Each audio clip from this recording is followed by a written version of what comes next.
again, from my history, I'm seeing, you know, these line items going in every which way. I see a lot of them flat, I see some of them going down, some of them going up, and it would just be interesting to see, you know, what has the trend been for the last 6 or 18 months or whatever, and what do we expect it to be, and can we find these positions in that easily without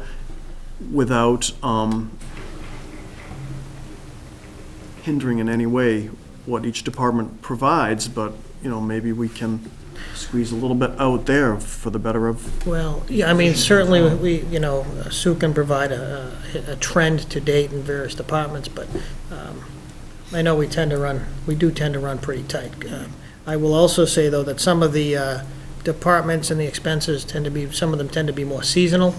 So you may see something, you know, the trend that doesn't really tell you everything you need to know. So, but as far as getting something to look at, that's, you know, we look at that, obviously, on an ongoing basis. So. That would be great if that could be provided. You're supposed to remind me what to... Okay, I'm sorry, where were we here? We were near the bottom of expense adjustments. Okay. I think we We're at the eliminated of the additional parking Okay, lot. yes, okay. And then the debt service, again, that's an actual amount now, and that's actual versus a prior estimate. And health insurance, we started with an 8%. Placeholder. Yes, and that we adjusted that to 6, and now we are right now projecting at 3%, and it's possible we could still end up being a little bit lower. But again, it's premature for me to say that, but what that may look like. But you know, obviously that's down. You know, $300,000 is obviously significant. You know, every 1% is about, you know, $60-something thousand, every 1% on our health insurance. So. Is this a lower increase or an actual decrease? Lower increase. It's a lower increase, okay, that makes sense. Yes, thank you, yes. And I'm sorry. So just for Russ's sake on that, we had started the budget process estimating an 8% increase. Right, that's what I was reading into it, I just wanted to confirm that. We're now estimating a 3% increase. Excellent. Right. And as you can see, the liability insurance, we haven't got an actual number yet, but we're making some accommodation, understanding that, you know, bringing the golf course on, there's going to be some insurance requirements there, which again will be paid through the revolving fund. So, but what you see in the document doesn't reflect all the revenue to offset that just yet.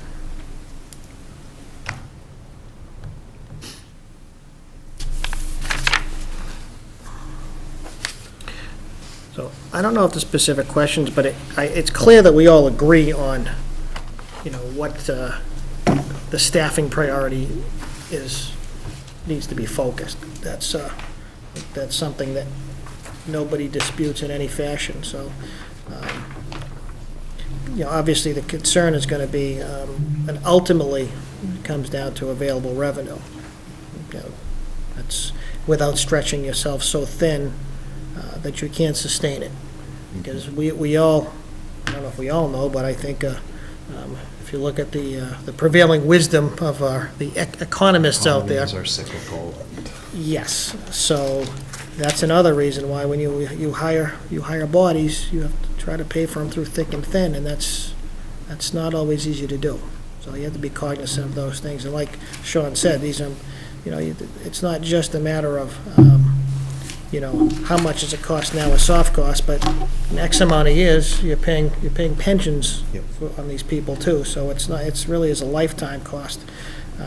That's why I think too, when a department head requests say a $40,000 position, and the public hears that, or somebody that's not looking as in-depth into a lot of it, that they think, well, I could find 40,000 if you take 5 from here and 10 from here, and do you know what I mean? And Sure. 40,000 isn't actually the number that No, that we're looking. It's not just that 40. There's additional cost to that. That's why I was saying that I'd like to see, like, to hire, you know, Right, this exactly. number of new employees. You know, the salary is this amount, but then we gotta tack on Yeah, even whatever again- you come up with for a formula Yeah. to kind of, so that I think historically Might it's been sound about like 35% or so. $39,000 is easy to find in as Right. large of a budget, Right. but And like I say, then you own employees. Yep. And you have to manage them, you have to deal with sickness, you have to deal with vacation, you have to deal with injuries on duty. You don't have to do that with a private vendor. So again, there are pros and cons, there's no question about it. I have a question. These expense adjustments that you guys just detailed for us, are these also inclusive of taking into consideration the rumored $12,000 pay increases you're giving to your finance team? The answer is, well, the revenue isn't there, but in the budget, there is an adjustment in the accounting budget. Now, just so you understand what that Is is. that like the 40% is? $36,000. No, that's 12. That's 12, yeah. For 3 employees would be $36,000. Well, I don't know where you heard 3 employees from. Okay, well, that's why I'm asking. No, there's, we have an issue, a concern we're trying to deal with here. We don't have central purchasing in this town. Department heads, again, with advice and input from us, from Sue, do their own version of procurements. This is something that's, it's not illegal, but it's not a great business practice. In fact, our auditors just didn't cite us, but made that recommendation in the report we just got last week. So the goal is to have a centralized purchasing program so that everything comes through one source from top to bottom, development of scopes, development of, of bid packages, determining what type of bids, whether it's 30B or 39M, then going through the entire process of advertising, posting legally where you have to post, collecting documents, contracting, keeping everything central. We don't have that at the moment. That's the goal, is to have a procurement, a centralized procurement that we don't have right now. And that person would receive a salary of $12,000? That would be either that or a stipend for somebody who's doing that. That's work that's not being performed at the moment. Who does the stuff right now? You're saying it just each Well, right now, department? it's, Individual department. yeah, I mean, we have, there's obviously input, advice, and ultimately, certain awards have to be done by me. Yeah. Is it on job titles and descriptions, not titles, excuse me, descriptions? Like, does that stuff go out when they say, hey, you're gonna be purchasing, stuff like that? I'm sorry, I'm not sure. Do we give it to people and, like, is it a job description for somebody? Oh, I think yes, that's oh, what- yes. That's what he's yes. saying, is Right, that this they're would be a looking to have one person procurement officer, yes. take that over. Yeah, but meaning, for- I'm gonna Who hire are you you- right now who are you to file these considering for that papers, and you're also gonna do some Well, hiring. right now, That's what I'd like to have I it think go that's to what the Rick- town I think accountant. what Rick is looking That's what I is to want. have Yeah, someone to- who's already hired take that additional responsibility. Yeah, that's, of the extra pay. thanks, you're way Yes. better with words. That's exactly what I'm asking. Exactly. So then that turns my single question into a 2-part question. If you're going to give that additional role to the town accountant, who currently is not fulfilling her full amount of hours at the town of Abington because she's supplementing her time to work for another town. That's As we completely, discussed that's 2 weeks ago. completely How is incorrect. that? That's completely incorrect. So Sue, you're not employed by another town? You know what, doing that? Sue is working for another town 1 day a week. She's taking her personal time, her vacation time. There's absolutely nothing wrong with that. She puts her time in here, and when she takes her own personal vacation time, 1 day a week, she can do that. Anyone gets to use their benefit time the way they choose. Absolutely, but you don't feel as though it's a conflict of it, like, I can't have the same position in another company, and if I'm using my vacation time or my sick time or any of my benefit time to fulfill a role for another organization, it's a conflict of interest and it's termination. So there's having an FMLA and there's being on a leave from a job, but there's also, at the end of the day, my feeling is, I don't care why you're sick, you're not, or why you're taking your vacation time, at the end of the day, you're not here, and that is ultimately affecting the company and your coworkers in the way that an organization runs. So it's either a decrease of an FTE if every single week is time is being supplemented by paid time off of some variety. So you either decrease an employee's FTE, or it's a conflict of interest and you can't have Well, two first of roles all, for it's the not a same- conflict of interest. There's a conflict of interest law in the Commonwealth of Massachusetts, and holding more than one position is not a conflict of interest. Okay, It's not so like I we're better fighting, understand that. if we were fighting for resources with another town in some fashion, and you had one person who had a direct financial benefit based upon that fight for limited resources, that's different. But there's people all over the Commonwealth that work for multiple towns. It's called, we have a veterans district. We have veterans agents working for 2 towns.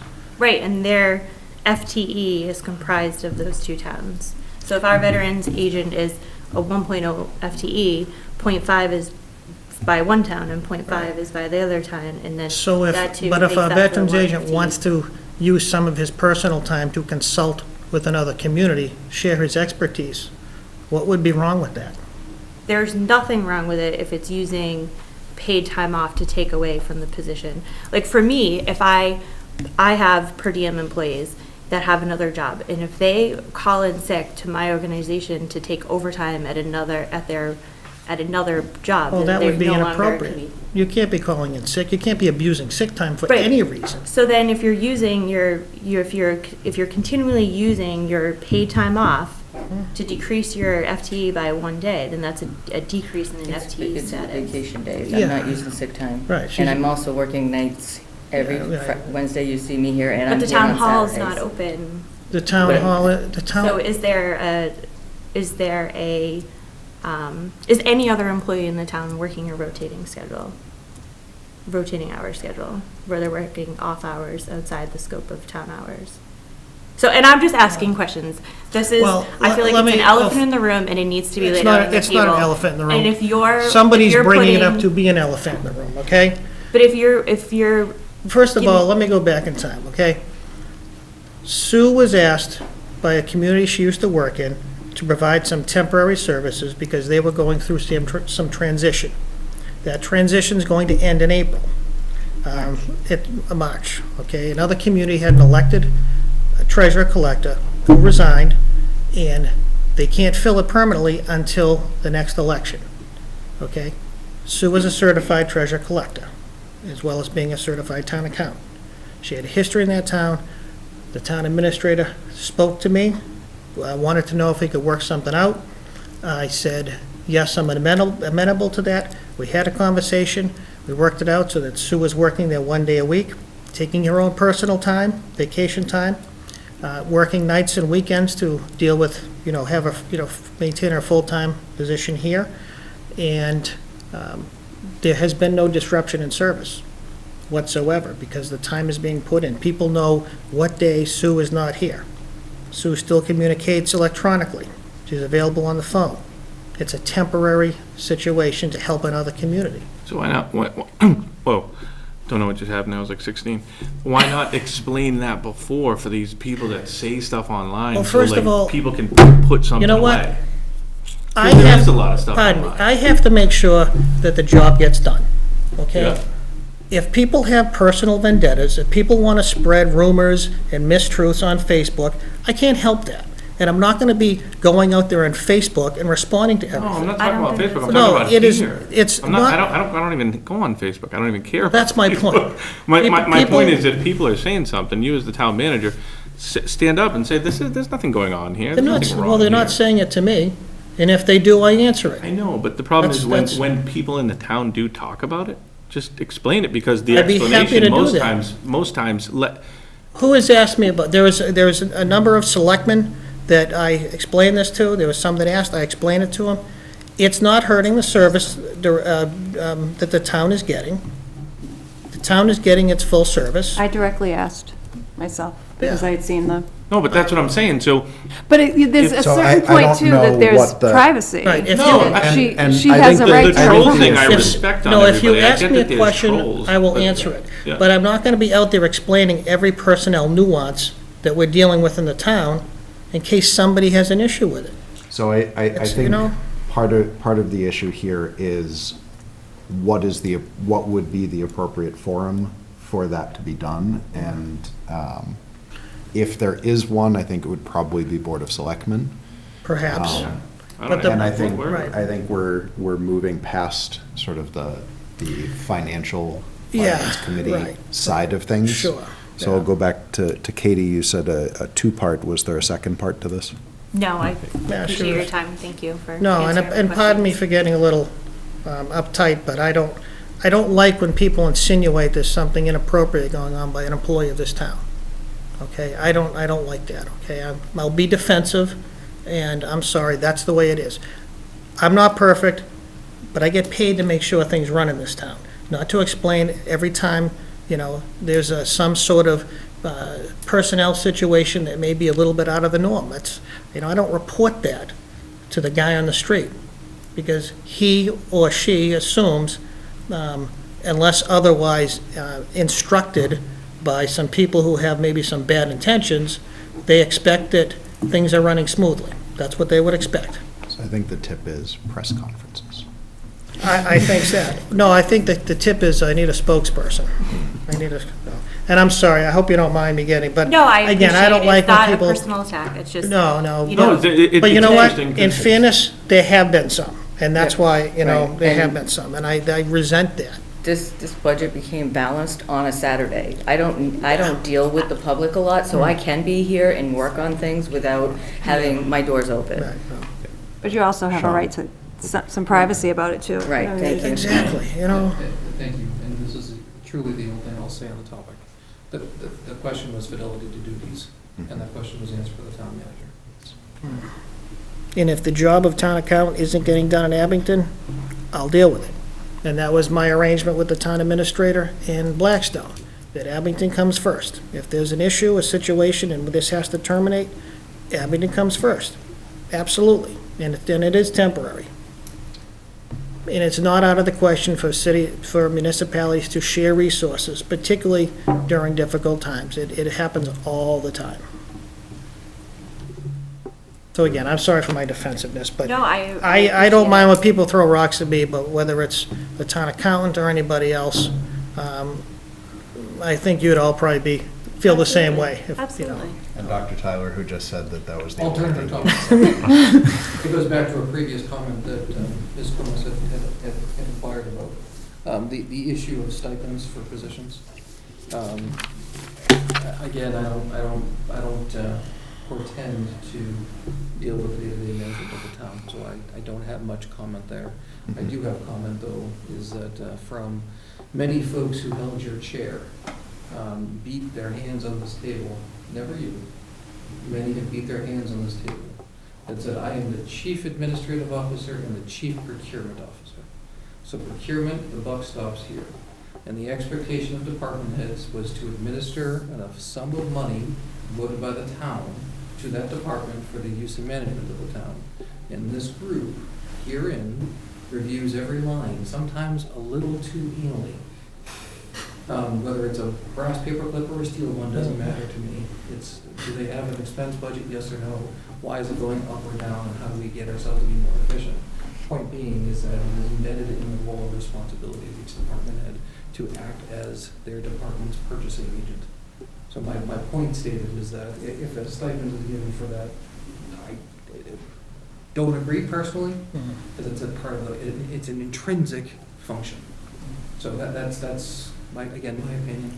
I just figured I would offer that. That was my question of, is it in the job title? You said it way better. Is it in the job titles right now? Like, if I get hired, is it in the job title to buy No. books for? No, you don't. That's not how it works. And so I think the question, sort of from the board perspective on this, is if we were to create essentially a title, a portion of a position, Yes. a stipend, Well, that was another. that centralizes purchasing, would that offset by saving the town money in centralizing purchases and making things more efficient or cheaper, or in some way pay for itself? I don't know that it would necessarily pay for itself, but it would ensure that we are complying with the law. There are things, for instance, that slip through the cracks because some department heads, every department head isn't proficient with the with all the procurement laws of the Commonwealth of Massachusetts. It's really not their job to know that, okay? So there are times when, you know, a department, or sometimes multiple departments, may be hiring the same vendor, for instance. Well, the town is the town is the town, okay? If the fire department is hiring a vendor to do X, the DPW is hiring the same vendor to do Y, and that goes over a certain amount of money, we violated the procurement laws of the Commonwealth of Massachusetts. So if those functions are centralized, that stuff doesn't happen, okay? Just because, you know, one department is following, for instance, even doing the right thing, that doesn't necessarily extend to the rest of the town, because people, you know, if you want to put people in their own little boxes, then ultimately problems persist. And we've had that before, going back several years. We had that to the extent that the Inspector General was contacting us, as well as the Attorney General. So it wasn't very good. So we dealt with those issues, but we really need to centralize our operation. That's what our auditors recommend, too. Sean, you had something? No, it's fine. So, with that, we also have a lot of things going on with CPA, and the people who are going in front of CPA are not department heads. Right. They're committees and boards, and Yeah. there's a lot of procurement of that stuff, and Yeah. again, things like that were slipping through the cracks.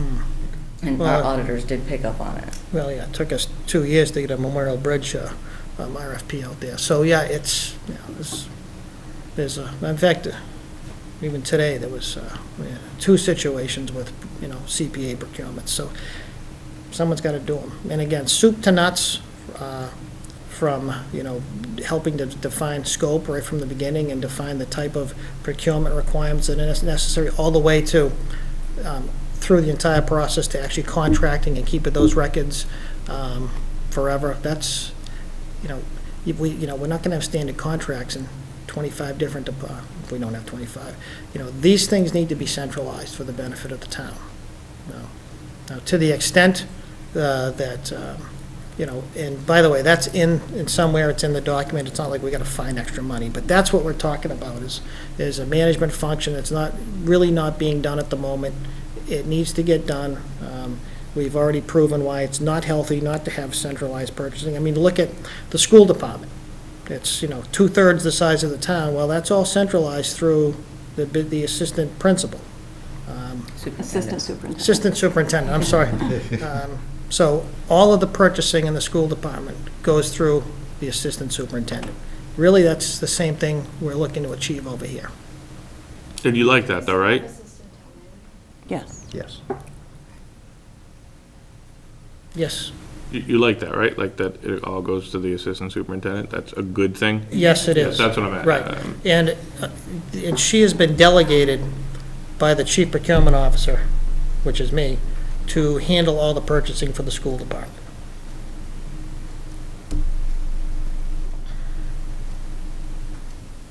Any other questions? It's I mean, it's a valid question. I don't, you know, Well, somebody needs to do it, so. Yeah, how come the assistant town manager doesn't do it, the assistant superintendent does it? I'm just curious. You know what I mean? Like, I'm just curious. Like, you're saying the superintendent, this assistant superintendent does it for the school, the assistant town, I have no idea. well, it's a matter of, yeah, defined roles, yes. It's in the job description or it's not.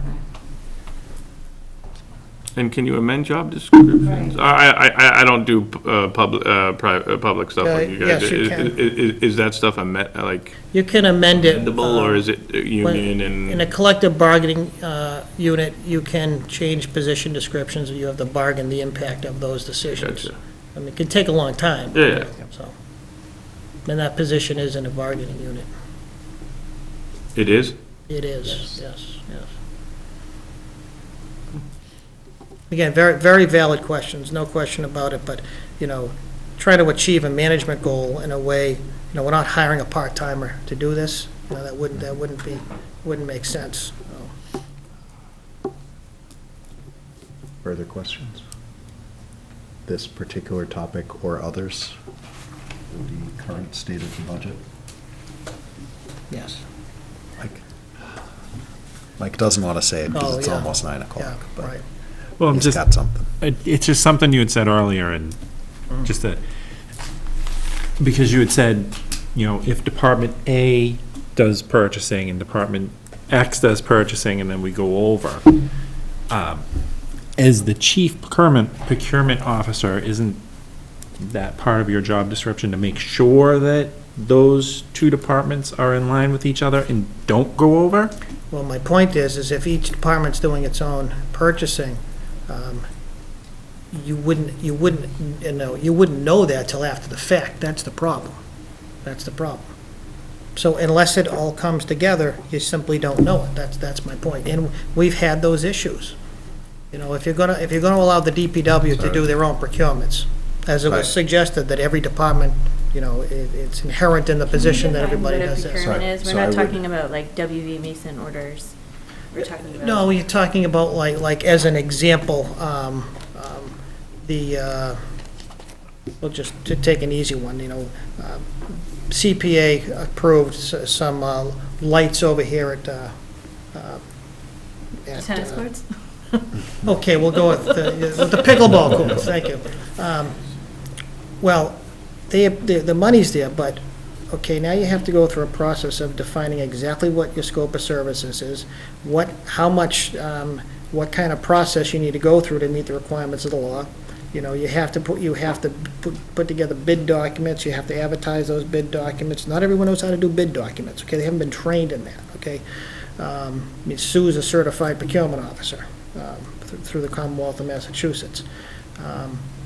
And then you have to obviously solicit, you have to open bids, you have to make recommendations as to who's qualified, who's not qualified, based upon certain criteria. And after that, once an award is made, then you have to go through the process of contracting and keeping records. So that's not something that each and every department head is trained in doing. And there isn't a need for everyone to become a certified procurement officer so that they understand all this. That's why, another reason why it's good to have that come through one position. So from the discussion, it sounds like there either should be a centralized procurement officer or some sort of centralized review process. Yeah, but Departments were still in charge, but we're Yeah. submitting things for review to make sure that they were following things appropriately, not going over. Yeah, like I was just gonna say, like, so Combinations we of things. we have bumpers, right? So if something's out of the bumper, like she was just talking about W. Mason, like that would be in the bumper. If there's something outside the bumper, somebody has to literally physically bring it to me, and I say yes or no. Right? It's not as easy as that, but No, it's. I'm just yeah, giving you yeah. the. Well, it's not- Yes, you can do this, or no. And it may not even be a specific appropriation. Within someone's expense budget, let's take police department, a large expense budget. Yeah. The police go out and they purchase widget A. The fire department goes out and purchases the same widget. They don't come to me and say, can I buy the widget? They've got a big expense budget. They spend it as they see appropriate. Well, these two widgets together add up to more than, I can't believe I'm using the word widget, okay? Those two add up to an amount that should have been procured because they're over a certain amount.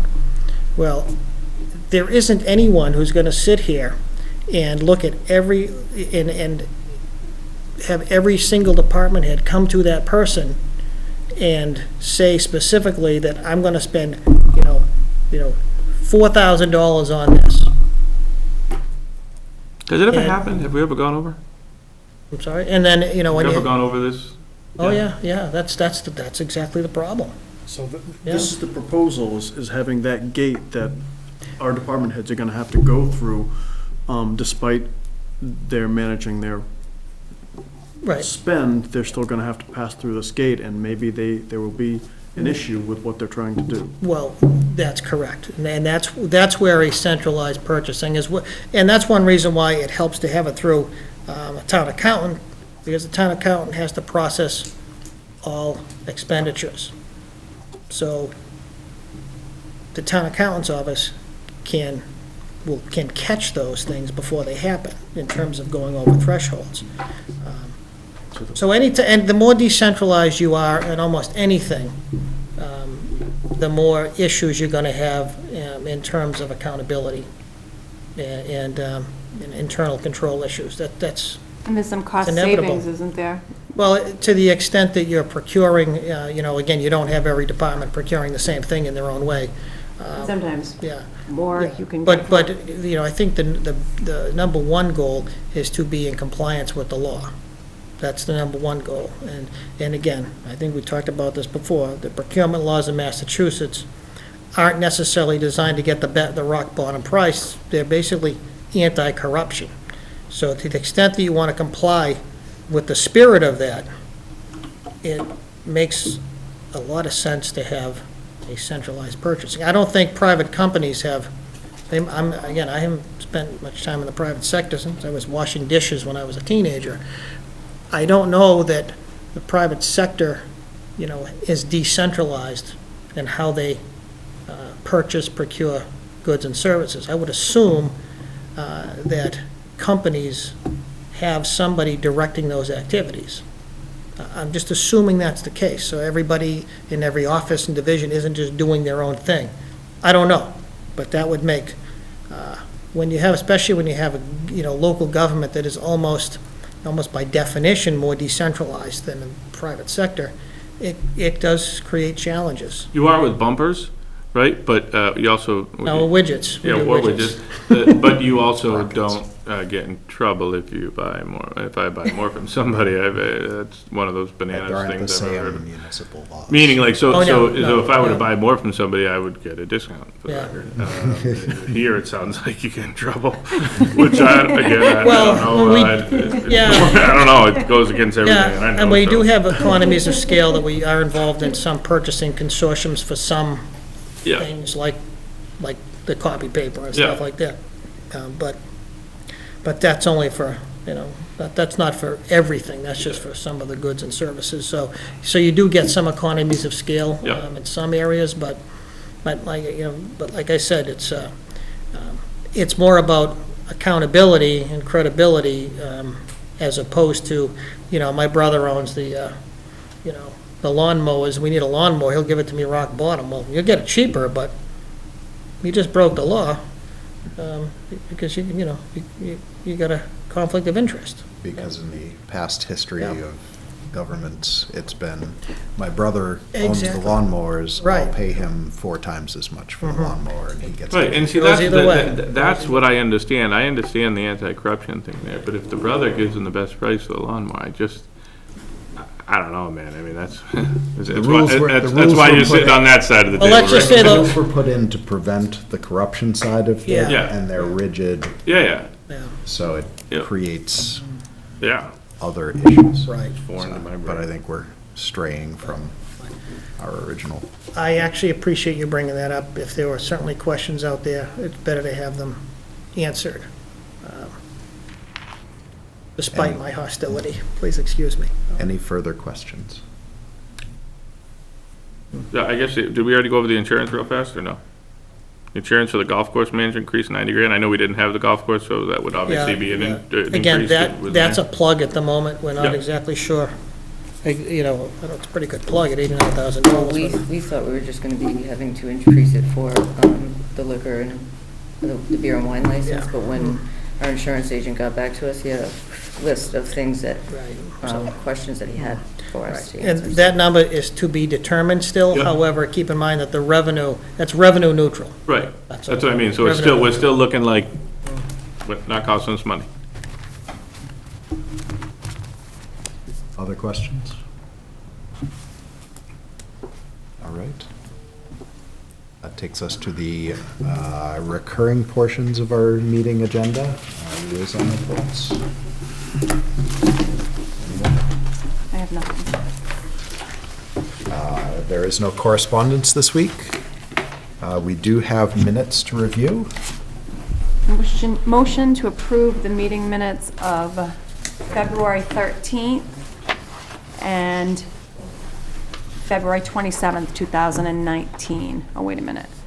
Ooh, Yeah, we gotta amend them. We're gonna have to do them. You can't- Yep, never You mind, just can't sorry. motion for the 13th. You're right. I was reading it wrong. I should put my Motion- glasses on. Motion Thanks. to approve the minutes for February 13th, Second. 2019. You can't. She's motioning, The oh, 13th, and you're doing the 27th. I'll give a second on that. You can't second that. Same reason you can't Can we motion just it. start over? Okay, so I'm doing the February 13th. Renee We're only doing the 13th right and now. Greg Okay, on the 13th. thank you. And the second, Greg. thank you. Grab the printer. Yeah, here's your- Okay. Okay. motion to approve the meeting min, oh. Wait, so any discussion on the meeting minutes from February 13th? Very tired. Without seeing any, all those in favor of approving the minutes? Down.